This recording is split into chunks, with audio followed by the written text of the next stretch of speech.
来乡亲啊，有听到风声哦，讲这个健保署今年按算要来调降健保药品的预算750亿。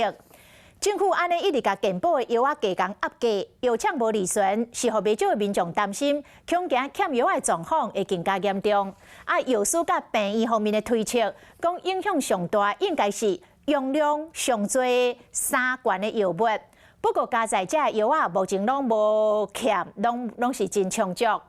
健保署嘛来回应，讲目前敢若按算要调降81亿，毋是750亿。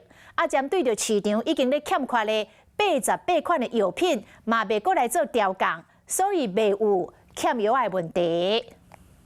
交接应系。伫卫福部长试水馆见证下，关疾管署副署长曾林祥为关疾管署长就职会手接过应信，正式新任疾管署长。卫福部每日人事调动好势，新政策准备杀出来。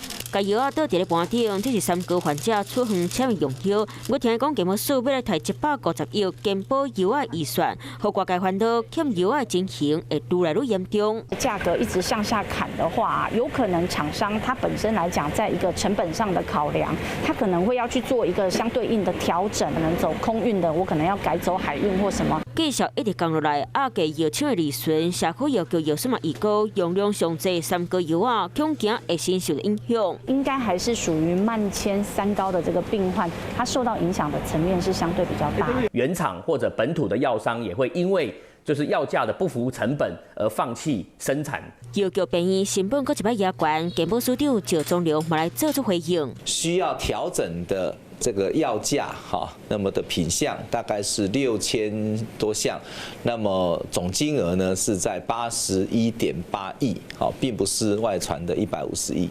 大概有88项，那么面临缺药危机的，我们一律不调整它的药价，维持原价。2年合计去算的话，那比那个幅度不算高了，所以应该不至于说造成这个所谓的那个药品退出市场的问题。